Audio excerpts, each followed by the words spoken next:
And quite a journey in the training because, these days, as you probably know well from your exposure with the business and all, quite often people are just kind of let right in.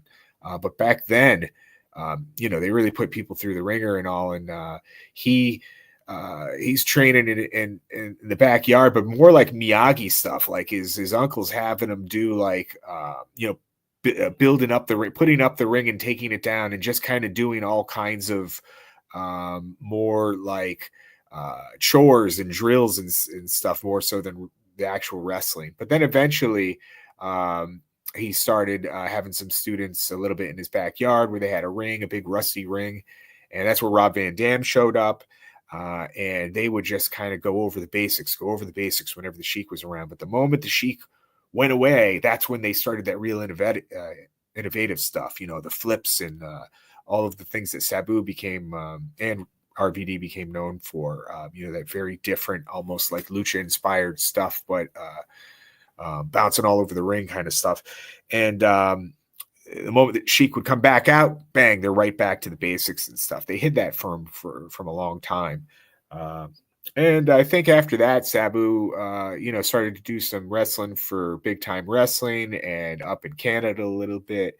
And then eventually branched out and became what we saw him to become today. Yeah, I know he wrestled for the Bear Man, way out in the middle of nowhere. And he was there for Adrian Adonis's death up in Newfoundland, I think, surprisingly enough. Yeah, sure. That he told me that story. Have you heard that story before about his passing, Adonis? That he was robbed? Yeah. Maybe you could elaborate on it, because I saw the thing that they put in Dark Side of the Ring, but I'm sure that was just a snippet of the real story. Yeah, I haven't seen that actually. I have that saved to watch. I haven't seen the Adonis episode yet, but so for those of you who don't know this, Adonis came in immediately from a Japanese tour. He had stacks of cash on him, tons of cash. And I don't know if people saw the cash on him or exactly what it was, but they were riding out in a very icy area. And at some point, the car slid. I think they turned to get off from hitting a moose or something like that. And it went down into the water. And the way that Sabu said that he heard it is that someone from the ring crew was in a car behind, could have helped, could have saved them. Opened up the back of the truck, and basically like Adonis is reaching to try to, help me out of here, or help me out of here is kind of how they say it. And maybe the guys grabbed the money and kind of just let him go and basically robbed him as he drowned, as he went down in the water. This sounds very overly dramatic the way that that's told. And I'm not sure it's exactly like that, but there's probably some truth to some of that, because money was a factor in him not being rescued. Right. That's a sad ending to Adrian. Did Sabu ever talk? Did he expect to live a long life? Or is he like some of the wrestlers that are just like, well, with how I've treated my body over the years, I'll be lucky to reach 60. I think, I remember Piper saying that I'll never make it to 65. Piper said, Sabu kind of said some things like that from time to time. And I'm like, nah, you'll be here forever, man. We just kind of blow it off kind of thing. But I think he started to feel a little bit mortal, in the passing of Melissa Coates, who was his girl for a long time. And she suffered some kind of infection to her leg and became an amputee, and passed soon after. And it's rough, because if you look back, hindsight and all, when you think about relationships, when the old man's wife dies, he doesn't live very long afterwards, right? And in this case, she passed, and it really bothered him, and he talked about her forever. And now he just recently had his last match, and I could speculate, only to say that he's giving up wrestling. He's retiring, and he also lost, Melissa, and then he goes soon after. I don't know if there's much to compare to the old man losing his wife and has not a lot left to live for or not, but maybe there's something to be said for that. Yeah, and that was my feelings when I heard it. Like, you never like to hear about a person dying, but I mean, this is the guy that loved wrestling. This is what he did, and he was becoming more and more limited to do that. He did not have a big backup plan. It's not like this guy's going to work at Walmart. He Right. loses the love of his life. I saw them together. He loved her. There's no Oh yeah. question about that. So it's like, yes, he died, but would he She have did really so been much for him. Yeah. yeah. I mean, they were great together. It's a weird couple that you wouldn't necessarily would think would be good, but I mean, I saw them together numerous times, and you could tell when someone's truly in love, and he was definitely truly in love with her. Yeah, and I kept trying to help. It's not really my forte, but I wanted to help him with merchandise like she did for him. Because a wrestler these days, they make good money in matches and all, but there's good money in merch, right? So t-shirts and different things, 8x10s and all of this, and a lot of guys, once they step out of the ring, they're finding a whole new career in Comic Cons and things like that and appearances. But she really did a good job, keeping up his merchandise, getting new shirts and offering little deals online and stuff like that. And when she was gone, so was kind of the merch thing. He was really lost. I did a TNA show with him one time before where we were releasing the book, and he went and set up a table and stuff like that. And he just did not really want to handle money. He didn't want to be the wrestler saying, "Here, give me $10 toward an autograph," or something like that. He really needed that other person to do that for him, and she was perfect for it. So, yeah, it's too bad. Hulk Hogan's tight says, "Did they find out how he died, or have you heard anything through the grapevine?" Sure. You want me to say? Yeah. So I talked to Jr. Coates today. That would be Melissa's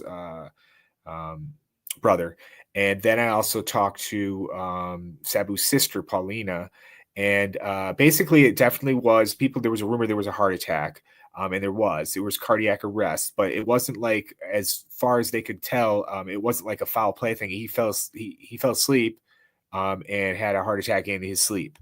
I do know that there's been some talk about this supplement he was taking. It sounds like Kratom. That's it. Yeah. And I don't know a lot about that. But from what I understand, it's a bit of a painkiller and it's also a bit of an energy booster, and it is legal. Yeah.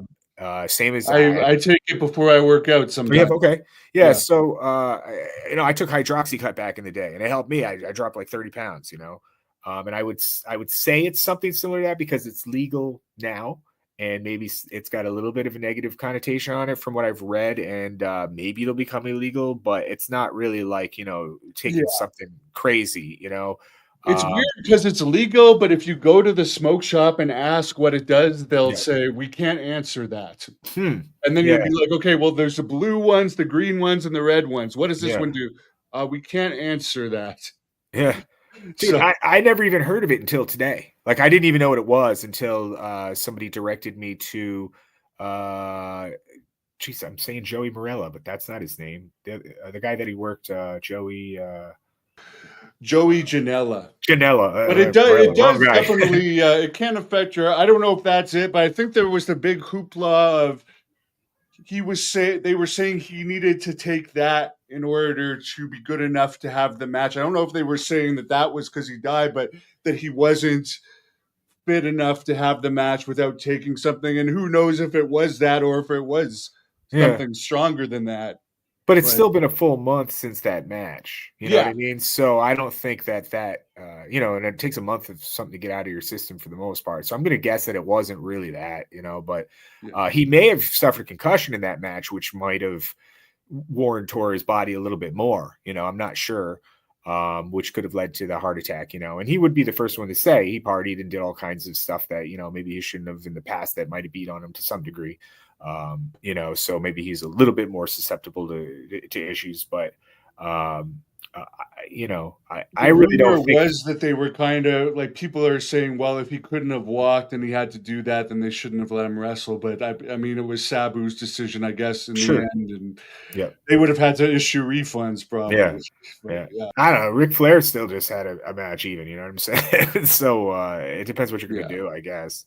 Yeah. Although Sabu's was a lot better than Ric Flair's, and I'm sorry that he got hurt in the match because I did watch those clips. Which, by the way, fans, if you hadn't seen it, there was a couple botches that were problems with like the ring and stuff. It wasn't Mm. necessarily even their fault, but they caught. It was definitely one issue with the ropes that injured him on the one thing, right? Huh. Yeah, yeah, yeah, yeah.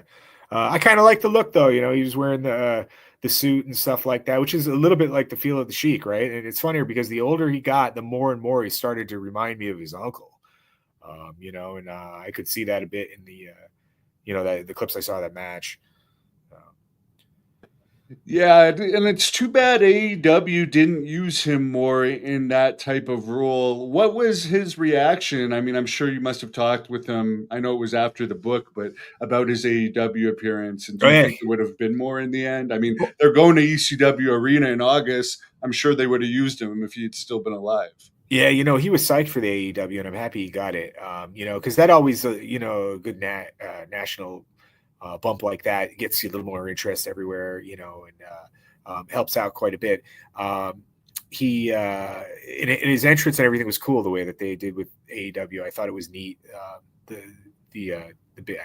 I guess it's not a Titantron there, whatever they call their version of it. The screen and all Yeah, that. yeah, it was It looks one cool. of the coolest things that happened in AEW. I'd Yeah, honestly say top 10 best moments. yeah, I thought it was super cool. And too, sometimes when the wrestlers get a little older like that, they keep waiting for that one more shot somewhere, and then it just like never comes. But he still got his little shots here everywhere. And I'm happy for that too, because wrestling was huge for him, and he really breathed wrestling. Everything was wrestling to him. So for him to get to jump into the hot new promotion like that and have a spot like that was great. Now, Sabu, I mean, he obviously had a very raw, unfiltered style in the ring. Could you share an example of how you translated that part of his personality into your book? You might, I don't know if you saw this. Did you see a viral post now of the FU section of his book? In the end, that was his idea. No, I didn't. Okay, But maybe so you could clear what I'll ask you after, but tell us.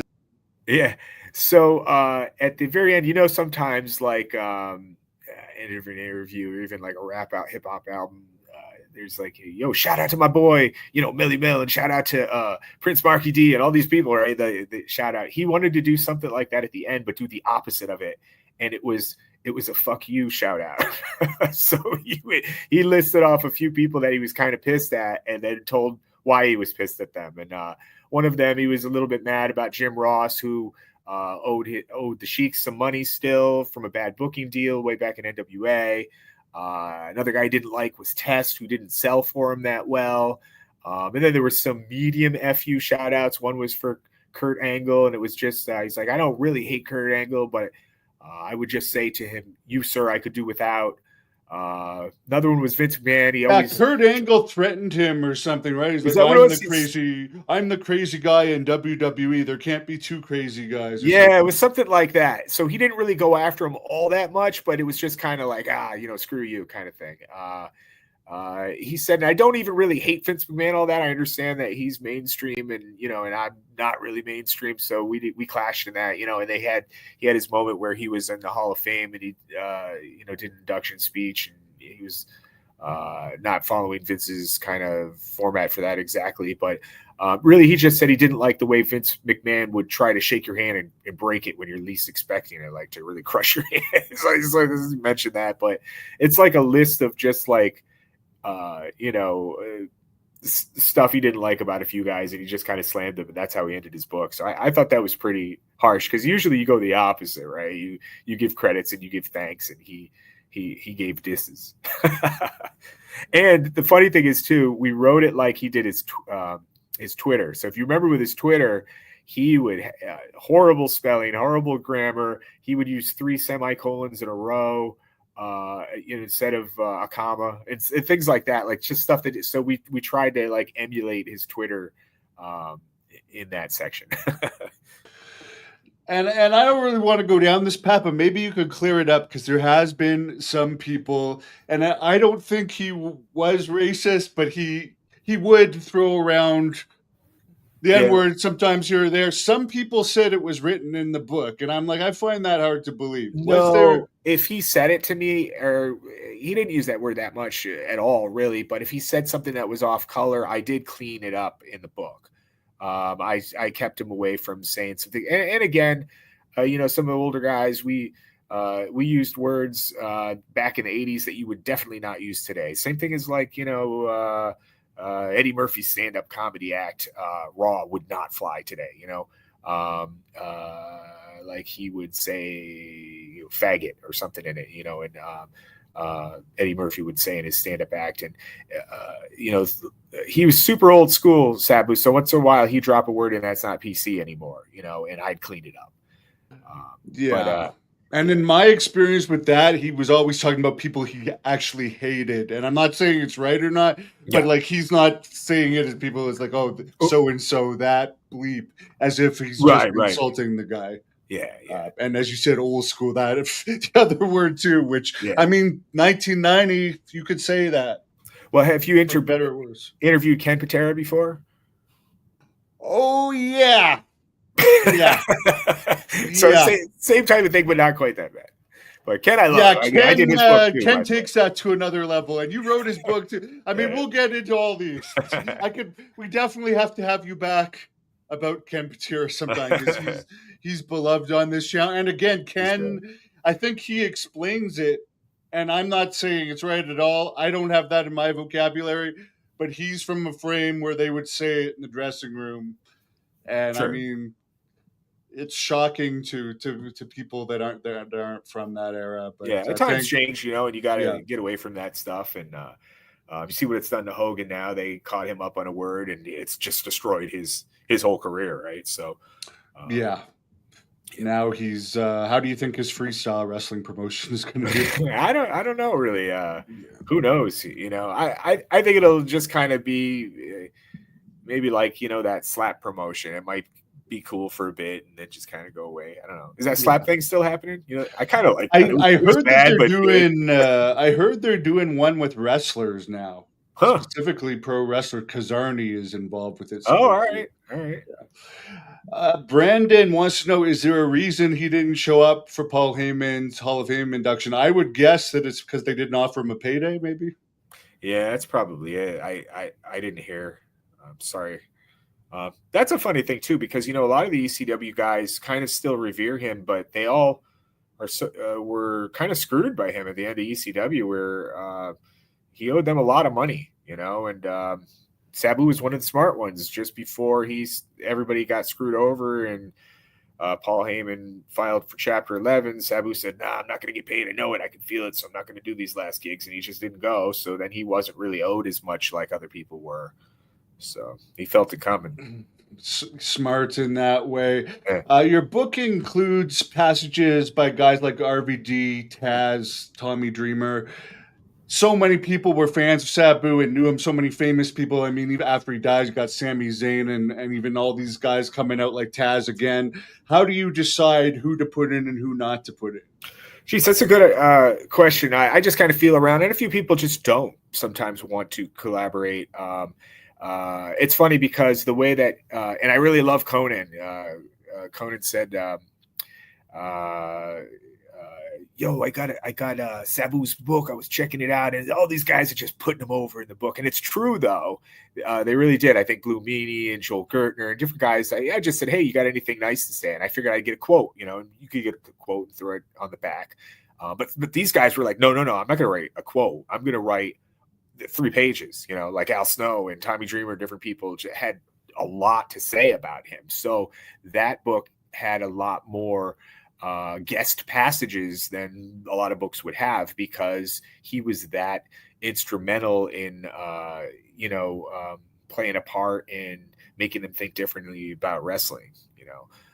So asking for a quote became guest passages, and I couldn't turn them down and would put them all in. It's funny because when I did, what's up, Kenny? Hey, when I did Vader's book, I asked Jim Cornette to step in and say something and maybe do a forward for me. And he had done so for Kamala's book that I had done. But it's funny because Jim Cornette, in true Jim Cornette fashion, got the request, and I got an email that I've saved and I've been very proud of. And whenever I read the email, I laugh. And you can hear Jim Cornette's voice basically saying, Kenny, I'd do anything for you, but the fat bastard started calling me names, doing this and doing that, and talking a bunch of shit about me, and just anything he wants to have his hand in, I don't want to have anything to do with, and I could definitely hear his voice, and I'm laughing when I'm reading it. So, the other people kind of pick too. They don't all give me something. He did chime in, by the way, Jim Cornette, though, years later for this recent Dark Side on Vader. So they kind of maybe patched things up to some degree, I think, at some point. Yeah, I haven't seen the Vader Dark Side, but they used some of my footage of him apparently. But I loved Vader as a person. I just absolutely loved him. Yeah. Now he's probably a better example of the monster who isn't necessarily a monster all the time outside of it. Yeah. He's more friendly, big teddy bear sometime, as Kamala was as well. Did you find, and I found this, did you find that Paul Orndorff thing really destroyed him? Yeah, he was, so if we're shifting gears on Vader, that book took me 4 years to get out. The reason is we had finished the draft a good year and a half, 2 years in, and then he got his death sentence, man. He went into the hospital, chest issues, and they told him he had congestive heart failure and that he had 2 years to live. So we're like, oh man, and he had his own little bit of like Sabu, he had some FU shout outs in there. So we decided that if he's going to pass away, we have to think about this book as being kind of his legacy, his Hall of Fame, because at the time he was not inducted in the Hall of Fame. It was super important to him. So we started to look at the book as how. Yeah, I just want to say quickly too, when he did his interview with me, he took the Hall of Fame into account and asked me to retape some things after. Says, hey, this might affect me getting in the Hall of Fame. Right. He was super smart and would think about image and things like that. And wrestling's super political, and he wasn't in, and he knew that he could get in if he played politics to some degree. So that came into play with the book. And also knowing that once he passes, he's not going to be able to fix that. That stuff is in there for good. So originally he had some not great words, and then we kind of smoothed it out, and he made peace with it. I think he wasn't as negative, and and I'm not even so certain that he totally got his ass kicked there. There was other things coming into play. One thing is, for those of you who might remember, he was an agent, so he was protecting himself against somebody that was throwing himself around at him, had other people looking at him. So he had a lot of things coming into play, like I can't deck my boss. I also can't look bad in front of these people. The guy also only has one arm. The other arm doesn't work that well. So he had a lot of problems with that. And and also people hated him backstage. Let's face the facts here. Sure. And at one point, I think Haku would be the only person that would give the honest answer, because he supposedly broke it up of what happened. Because if someone's disliked, everyone's just going to say he got his ass kicked. But there's other people that say Vader was still going, and they didn't actually stop until Haku got in there. And it was Haku that ended it. It's not like Vader was on the floor being destroyed. Yeah, right. Yeah. But that's the way the legend is told. And, they always say that, never let the truth get in the way of a good story. And then these stories become bigger and badder than they actually were. Did Vader ever open that shopping mall? Good question. He did have something going on where a shopping mall where he rented out space. I don't believe he had his own stores, but he got into real estate. So he started in real estate, then he jumped over to wrestling, and then went back to real estate to some degree. Well, Kenny, I definitely want to have you back on about the more individual people in your books, 150%. We won't take too much from Sabu, but sure. But as far as like getting back to, you do lots of other wrestling books. How did you differentiate Sabu's autobiography from the other guys like Vader, given he was so unconventional or anything? Is there something in particular different about his book? Well, so for one, you want to get the voice, and I think he did a good job doing that. I'd write the whole book, and then after I had done all of those interviews, now I could do almost an impersonation of him, and then I could go back and make fixes on all the words, and make them talk and sound like Sabu. So when you read it, it sounds like a story that he's telling. The other thing is we wanted to select the stories that would appeal to more of the extreme type audience that really looked up to him and really loved him. So the stories are a little bit more brash, a little bit more gory. I would use more, description when he was in that barbed wire match with Terry Funk, and then he like filleted his arm and blood is coming out, and Bill Alfonso's throwing in duct tape to have him duct tape himself back together, and just blood, guts, and gore everywhere all over the place. Whereas maybe if I told the same story in Vader's book, I would have told it with different adjective use, so it would, one, sound like Vader, and two, would appeal to the more I guess the less extreme audience that liked Vader, for lack of a better term. Does that make sense? Definitely. And as far as Sabu, he had all these extreme moments like the barbed wire matches you talked about in that crazy one Sure. with Terry Funk. Is there any story from the book that stands out to you, and why? What I found interesting is when he started to really establish himself, the whole thing with the tables, and he really claimed ownership to the tables, and he felt that was a big part of his gimmick, and he made that. And I remember as a young kid watching maybe Hulk Hogan, maybe I don't know if it was a pile driver or if it was a body slam, King Harley Race through a table. I mean, you would see it here and there, but it wasn't like Sabu, where he would use his body as a weapon to actually put someone through a table. And I think what happened is it got huge pops in ECW, and so much so that the other wrestlers wanted that, that easy pop, and they, maybe a show he wasn't on, they would do it, and then they started asking him permission, and he didn't really want to give it up, but I think maybe Bubba Dudley was the first one he kind of gave the blessing to, and then everybody just started using tables like that, and so I found that kind of interesting, that whole him being generous at the same time, but wanting to protect part of his own gimmick that he was building and creating himself off of, using his body as a weapon to push a guy through a table, and allow others to have a piece of that.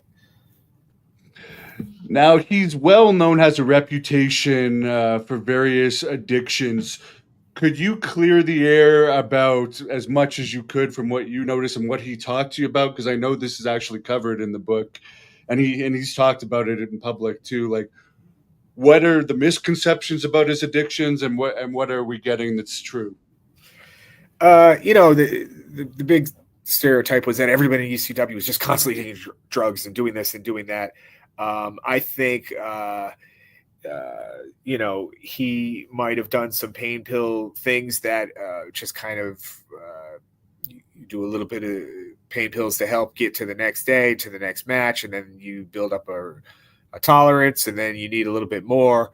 And that was tough. But I think in the later years, he was more just doing some drinking. I would think he drink some, and he was the first one that said, "Hey, I've been a drug addict." He would say that from time to time. And a lot of those guys partied and this and that.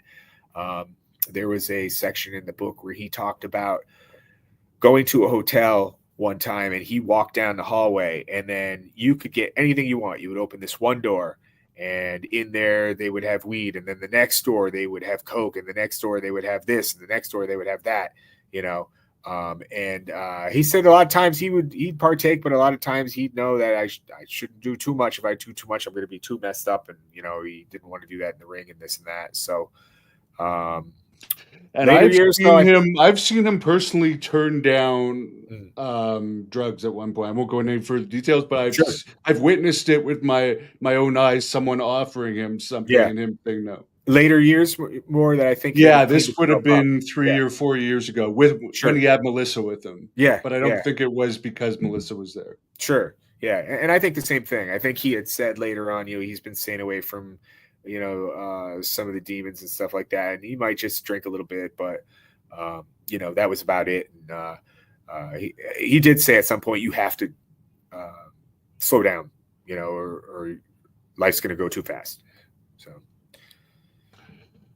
And as far as like you mentioned the pain pill addiction, did he mention in that when those would have started? Because I mean, you're saying he's shot in the face as a teenager, so this has got to be a guy that's had significant pain in his life for a lot of years.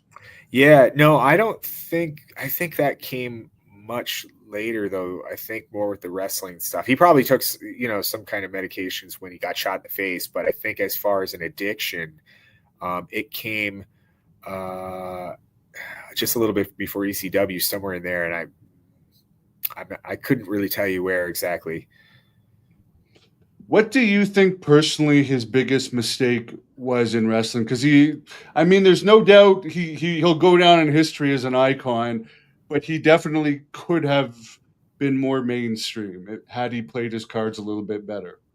Yeah, maybe if you want to call it a mistake, I'm not sure that's the right word, but if you really wanted to get to that mainstream level, he had to kind of play the big game, and he didn't, I don't think, want to do that as much with Vince McMahon. He was still kind of on the idea of he didn't like the cartoony side of wrestling. He still was in the mindset of, ECW, where this is more adult oriented. And if he had embraced a little bit of the goofy and a little bit more of the cartoony world of WWE, and also didn't turn down some of the ideas immediately, like maybe he did backstage, he probably would have stuck around. From what I understand, I'd heard this a few times too. Vince McMahon liked Sabu, and Sabu he thought was one of his more favorites. He saw, some kind of definite talent in him when he put him against Cena and this and that, and Rey Mysterio. But I think it was the politics side that he didn't do that well. He didn't let people shit on his ideas, really. So I don't know if I want to call that a mistake or not, but maybe he would have gotten further. And he will admit that wrestling didn't give him what maybe he gave into it. So he never really got that big, payday that he was hoping for. I think originally he turned down what was going to be the Sultan role. Am I right in saying that? And Rikishi became that, I think. Yeah, he would have looked good in that outfit. Yeah. Yeah, so I think But that was originally for him, but he was going to have the Iron Sheik was going to manage him, and politically he wanted nothing to do with that because the Iron Sheik would have been like the knockoff of his uncle, the Sheik. He always felt that there was a bit of gimmick infringement there, and I think that might have been the reason why he turned that down. Who knows if he took that, to mirror that. You remember when Mick Foley came in, he wasn't Cactus Jack, and Jim Cornette and different people said, why are you not making him Cactus Jack? He's already known as this. And he embraced Mankind because it was Vince McMahon's idea. And then eventually he got to do all kinds of things and was really in Vince's favor. Opposite that, back, if you look at Vader, they wanted to call him the Mastodon, right? And he didn't want to do that. He wanted to stick with Big Van Vader. And because of that, I think he might have suffered the same, fall as Sabu. He didn't really follow Vince's ideas, so therefore you're not one of Vince's toys. You're just someone, I could be wrong, but right. Now, obviously, there's some very heavy topics covered in this book, and you're kind of a funny guy. How do you balance like the heaviness of it and keeping it light and not too depressing, keeping it exciting as an author? Yeah, I think really bouncing back and forth, try to make it an emotional roller coaster. So whenever something felt too dark, I try to throw a punchline in there, and I think I'm pretty good at punching things up, and I'm becoming even better now. I mean, when I first started writing, I was kind of figuring things out, but I think along now I'm close to, I've got like 12 books out now. Uh, I've come to realize that it's better to be short, but do some description to start a backdrop. So you describe a scene, hit people with the, maybe the gruesome and the blood and stuff. But if you can't stay in that world, you have to jump out and do something more fun, and give a little bit to everybody, or else you'll turn off an audience to something. Uh, I'm getting better at that. You mentioned he didn't really like the Iron Sheik due to the rip-off aspect of the character. I kind of got that impression Please, yeah. from him too. Obviously, the original Sheik he loved a lot. I mean, I talked to him about the original Sheik when the times I met him because I'm a big fan. How did you notice the Sheik influenced his career, and is there any stories about the two of them that you could share with us? Well, sure. I think that everything from him using little weapons and not speaking, and having a manager be his mouthpiece to make him more mysterious, and playing off the whole patriotism idea of being as anti-American as possible to alienate your audience. And the Sheik used to try to play it off as being super rich, and as well, to make the less than elite, less than more poor fans also hate him. I wouldn't say that Sabu necessarily did that, but he copied a lot of stuff that the Sheik did, and together, I don't know. He followed him around quite a bit. He was kind of his ward, and everywhere they went, the character was still kind of kept. He lived the gimmick, the Sheik, and I think so did Sabu, except for the people that he was close to backstage. Sabu looked scary. People would stay away from him, and the same idea. So I'm trying to think of a good story I could tell. I think it was the Sheik that came up with the idea of the pointing to make himself look even taller and bigger than he actually was, and Sabu, living on that legacy, taking that same pose. And both, Sabu's not the biggest guy in the world, but when he puts his hand up, then he's opening his body and making himself look larger than life. So some of those theatrics and all play a role in making him larger than life. Yeah. I know Sabu had some encounters with the Japanese mafia. I think they're called the Yakuza. Is there any stories about that in his book? Sure, there is. Let me think. See, I'm picturing others. I remember one with Buddy Landell shaking the guy's hand, and the Yakuza, if they had a guy that has been an annoyance to them, every time that they had a strike against them, they would remove a finger. So I remember Sabu telling me the story that Buddy Landell was with him somewhere. He shook his hands and shook the guy's hand, and he realized the guy is missing some fingers, and he said, "Who did you piss off?" That kind of thing. Okay, yeah. So I think here's a story. Sabu was with Mike Awesome on a show somewhere, and the Yakuza sitting in the front row, and they didn't like to be touched. That's how super elite that the vibe that they put out there. And I think he jumped out of the ring and he bumped one of them, and the guy jumped in his face and said, "Don't you touch me, don't you come near me," this kind of thing. So Sabu said, "Watch this," and he did it again and made it very obvious that he was like landing in the guy's lap practically.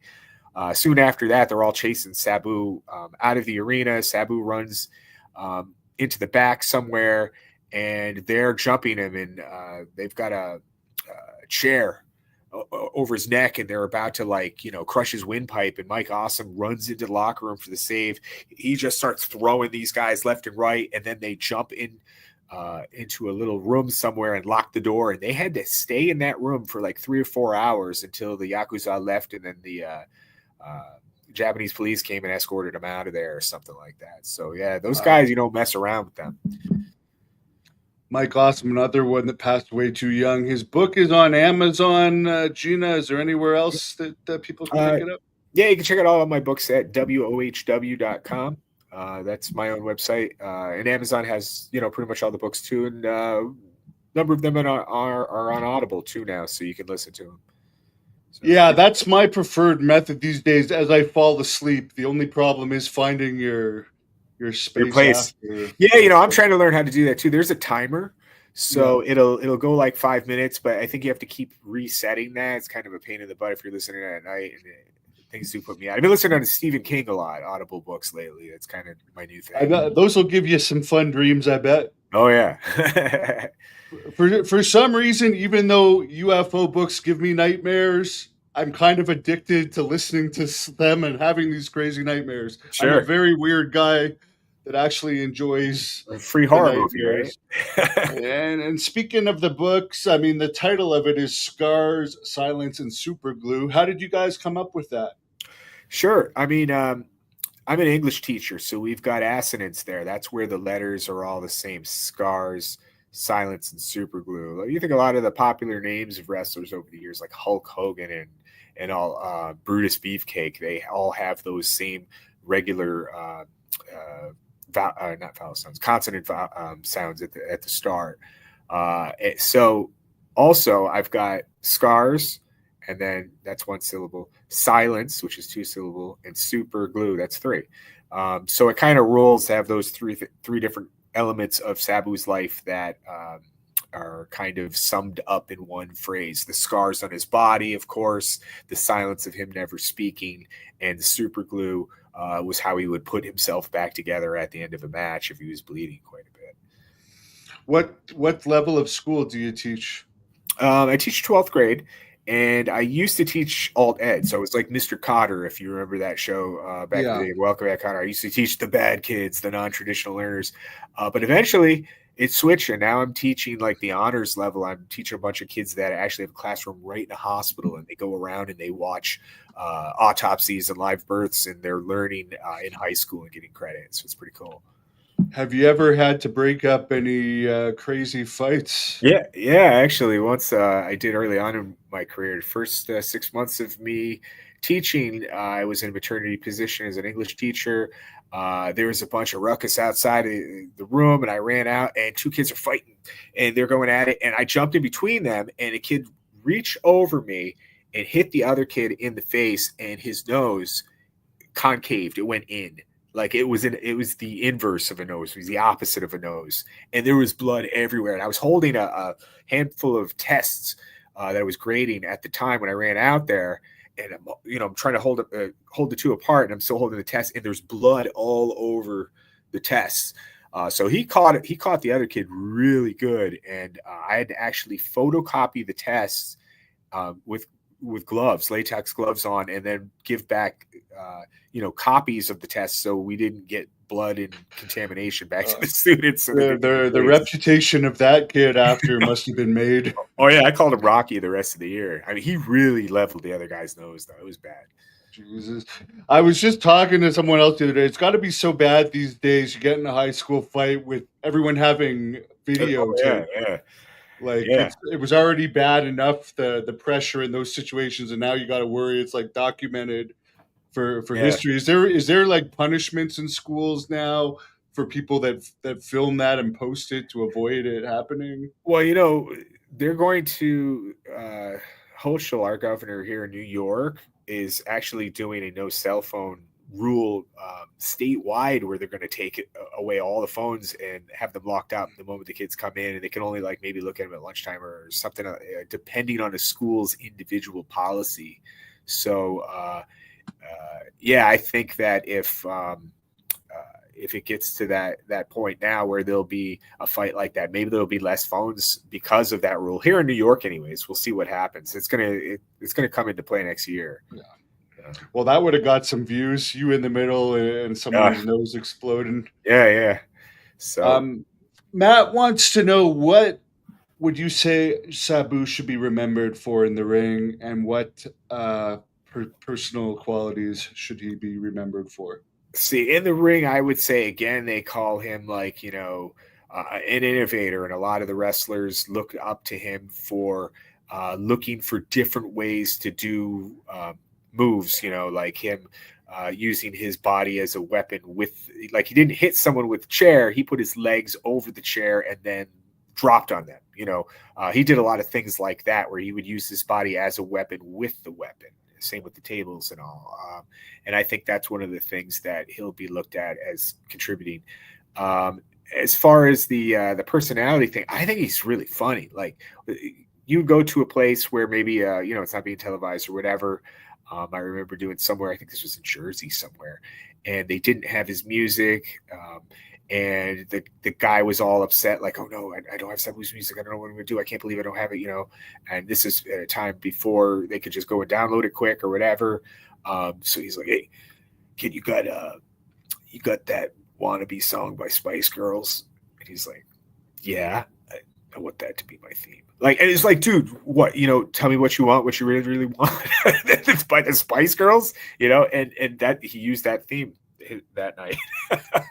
So that's what I'm telling you. I kind of know that Sabu, the funny non-monster when he wanted to be, fun and stuff like that. So I've seen Abdullah the Butcher do that. He always used to say, "Bring me out to Everybody Dance Now." He did that a couple of times. For some reason, he thought that was hilarious. CNC Music Factory. Yeah. You think there's too much emphasis? Yeah. Do you think there's too much emphasis on music now? I know it's a big thing and it's a big production, but to me, some of these indie guys go crazy. It's like, it's not like you're in WWE. I mean, you should be able to go out there and pop the crowd, whether you have music or not. Sure, yeah.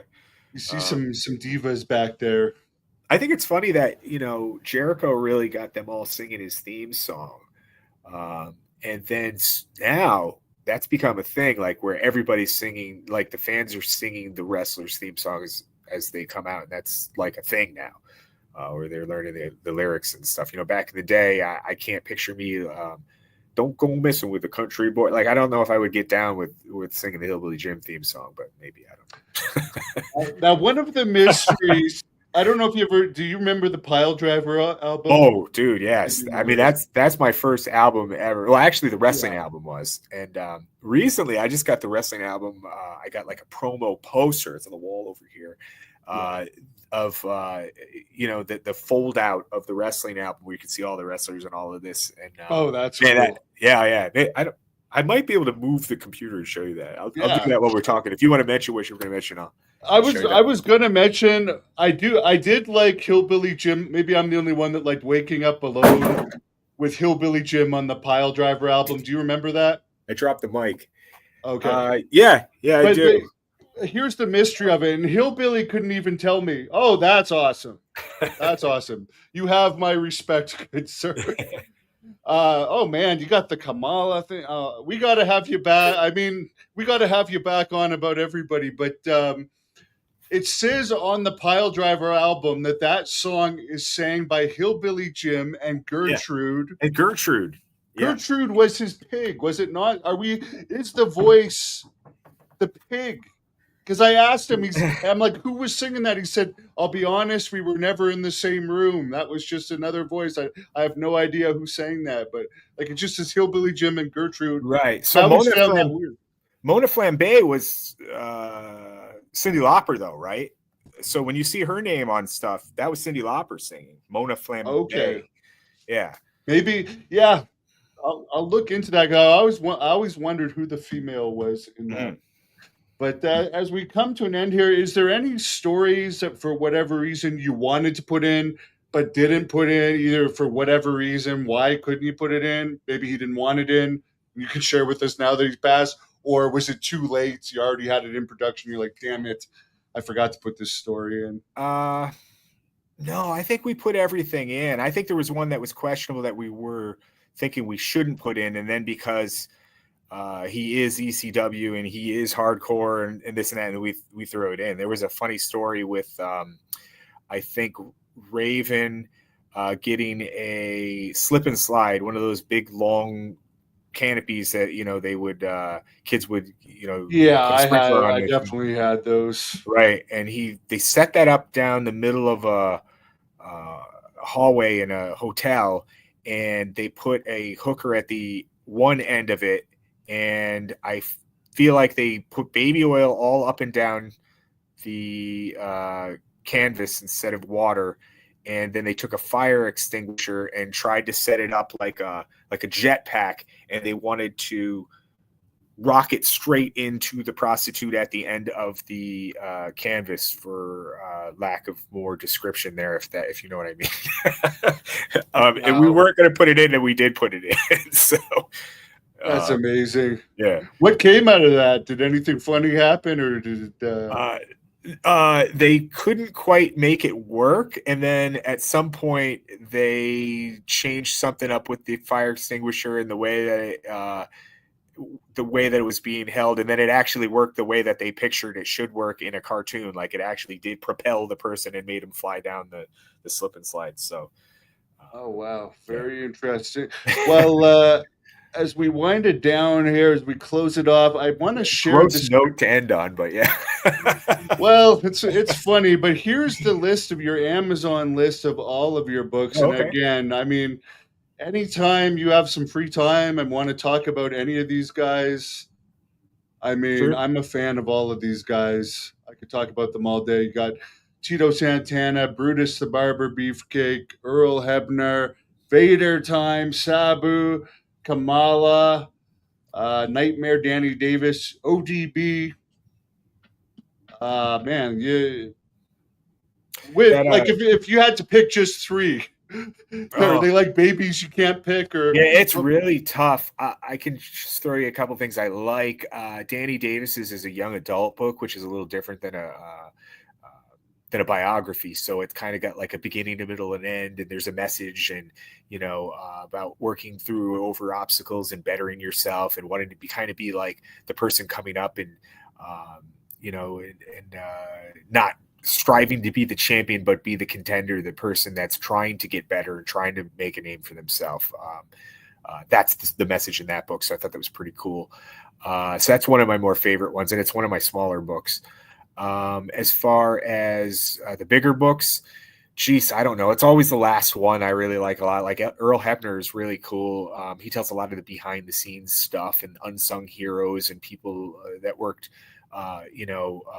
behind the scenes in WWF when he was there, and talks about, he developed the having the idea of having an earpiece in the ear before any other referee was asking for that type of thing. What had happened was, is his name Mark Eaton, the bell keeper the timekeeper that had been doing things for a long time. He would watch the matches and not give the cue to hold the pencil up that, we got to end the match soon. And Earl said, I got to do something because he's not giving me my cue. He goes in the television production box and asks for the same little headpieces, earpieces that the producers are wearing. And they figure out a way to get him one. And then he became the head referee, and then had everybody start wearing these earpieces where he could hear, at least from the television production, truck, and get messages across to the boys better than they ever had in the past using technology. So that's actually an Earl Hebner creation, which is pretty cool. And of course, that's been exposed a bit since in that famous Secrets NBC special. Sure. Secrets of the Wrestling. What was that? The old pencil. Harley Race with that great disguise. Yeah. You'll never figure out it's Harley Race. Yeah, and they would say stuff like, you ever see all those signs outside in the ringside? Well, quite often the promoters make the signs themselves and then hand the signs. It's like, I doubt that's really what was going on, but at that time, in that era, no. What about Kamala? He was a great guy. So in the legacy wing, the honorable legacy wing, he didn't quite have as good a career as Tugboat. Sure, wasn't really enough for the main. Yeah, but Kamala was great. Yeah, he's amazing. He really was. Yeah, good guy. And the funny thing is, he sounded more like this when you would talk to him. He didn't really sound like, He got me a whole plate of food when I came over. He had like a whole, like not many people. Hillbilly Jim's really nice, but Kamala was another one. Had whole thing, and we ate honey donuts after. Yeah, the quality of him was amazing. When we did his book, we did Kickstarter. Because basically the whole point to that first book that I had anything to do with was really to help him out because he had lost both legs to diabetes. So we did a Kickstarter, and you were getting a reward of a book that I was going to have to write, and I did. We took as a special reward some guests out to Texas de Brazil, which is like a Brazilian barbecue, and they got to eat the food. I don't know. You ever been to those where they bring this Yeah, the they swords cut out it. with their It's feet? delicious. Yeah, Yeah. yeah. So they bring out like a leg of lamb and they cut off a little piece and stuff. And Kamala's there, and he's in heaven eating all the meat that he can eat. He just kept saying the only thing that would make it better, Kenny, is if they had some rabbit. And he he wanted to eat rabbit, and they felt bad because they wanted to hook him up, but they just they didn't have rabbits on a spit there at Texas Brazil. Now, what about ODB? Any stories on her? Yeah, she was super cool to work with. In fact, I did Mick Foley's coloring book with him, Cactus Jack and the Beanstalk, and he helped me write that. And we put it together and had a good time. It's kind of like a fairy tale version of him facing different cameo guys in a coloring book, comic book kind of form. There it is. And he wrote me afterwards. He's like, Ken, ODB had this issue with her truck. She had a food truck, and it burnt down, and she's kind of bum luck right now. It'd be cool if you gave her a story, And who's going to tell Mick Foley, no, I'm not going to write the story? So I wrote a whole book with ODB from his recommendation, and it was really cool because she went through, and talked about, being younger and making mistakes. She dated Mr. Kennedy and had a falling out with him, and he was quite the player, I've heard. Yeah, she grew up with him, and him and Lacey Von Erich too. Yeah. What's Davari? Davari and Kennedy. So it was those three. They were traveling around doing all kinds of shows and stuff, and working guys like CM Punk early on and this and that.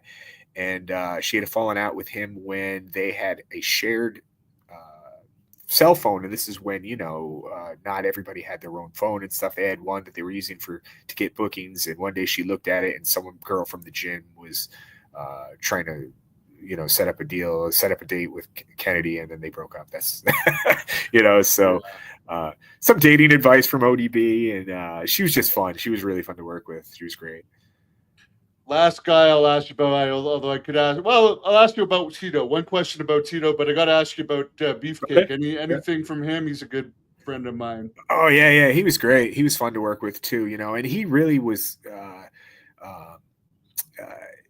huge. And a lot of people don't really remember him for being like the name that he became as Bruce the Barber. I mean, if he had been He's around underrated. Years, he's underrated, and people really throw him under the bus all the time. They just say he was just Hogan's buddy who got pulled along, and that happened a little bit in WCW after the accident and stuff, but and when he couldn't use the name Brutus the Barber, and he was burdened with all those crazy gimmicks that they were giving him there. But I would say the neat thing is to really see how he had that massive parasailing accident where he was helping somebody get up in the air, and then the boat turned and went a 90-degree angle, and the legs hit him in the face, just shattered his whole face, and he had to overcome adversity and that obstacle to even live a normal life again, let alone get back in the ring and wrestle. So that story of strength and perseverance is huge, I think. The first house show I ever went to was in June '89. Beefcake against Savage main event. There was 10,000 people legitimate selling out the Ottawa Civic Center, and they all had Brutus Beefcake shirt. Anyone that, I was there, that may have been the peak of his thing, but he was never more over than that for people that want to throw shade on him. I remember that night like there's nothing. He got a massive pop. I know looking back, there's a lot of haters out there, but and the other thing for Starrcade, when he faced Hogan, they had a bigger crowd in Nashville than the Dragon against Flair when he was the Butcher facing. Yeah, it was actually sold out. So he had a less memorable WCW run, but there were some peaks in it too. But I gotta ask you about Tito. Okay, did he talk about Jenny his daughter in that, or did he stay away from that? No. Okay, so when this was written, I don't think that was revealed yet, but I went with him recently.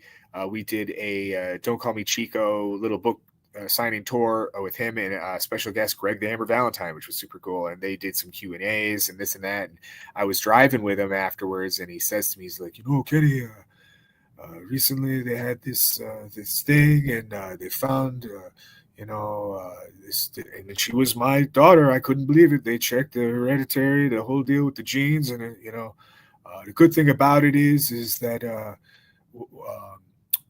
when you do the math, I wasn't married. I was still single, but it was close.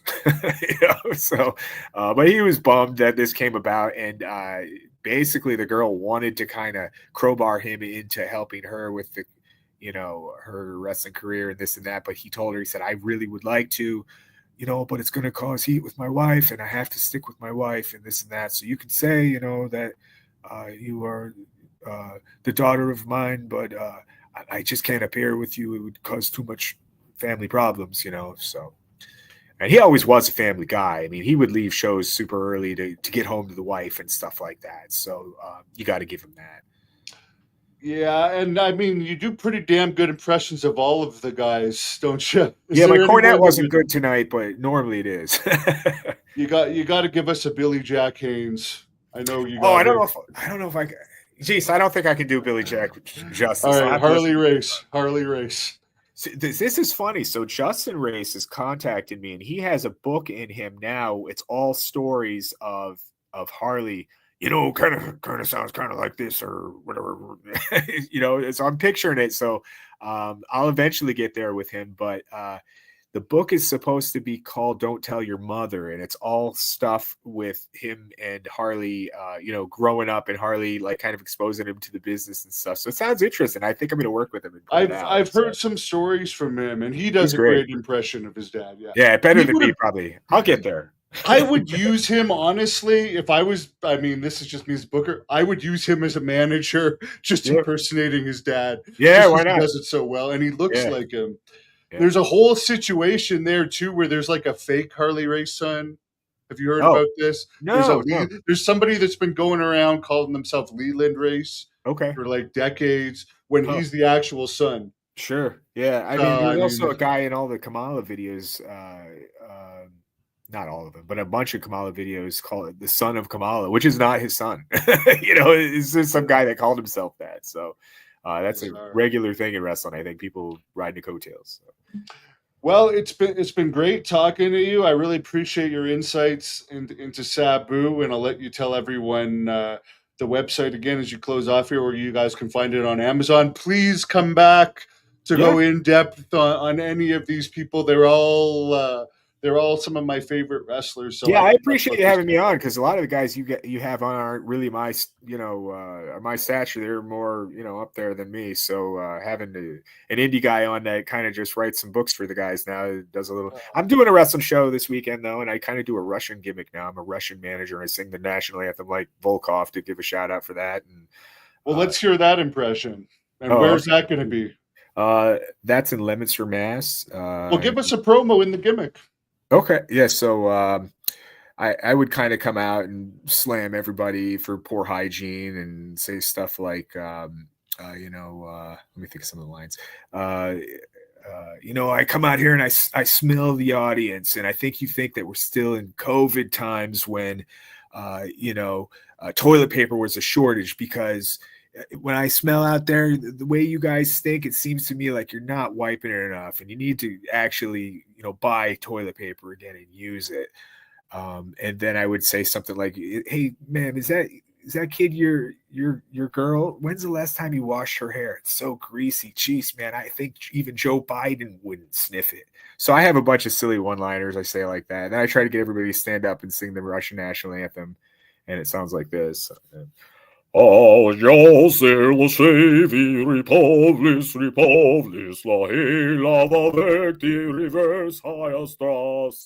and I won't kill you with the whole song, but I kill them with the whole song. When they don't cheer, I sing it a second time. I say it one more time, and I sing it again. So It's interesting that because Nikolai was wrapping up his career, people would actually pop for the song. yeah, But despite, I don't know where the heat lies these days with Russia. I think China might be the bigger enemy. probably. I'm But I not grew up with the Russia thing, sure. so I do kind of like a Russian enthusiast, kind of, bring back old Mother Russia kind of thing. And I have a guy named Victor Vanko who's awesome, and he plays up the whole old school Russian gimmick, and almost like we're still back in the 80s. Very cool. The best era of wrestling, in my opinion. Well, Yeah. sir, I'll let you close Thanks this for having me off on. with Yeah. whatever you want to tell the fans. Shut it down. Sure. So you can check me out. Most of the platforms, Kenny Casanova. I'm on Twitter as that. Facebook is Kenny Casanova. You go to kennycasanova.com. And check out my book site, WOHW.com, which stands for Walking on Hot Waffles. That's my publishing site. And all my books are on Amazon and Audible.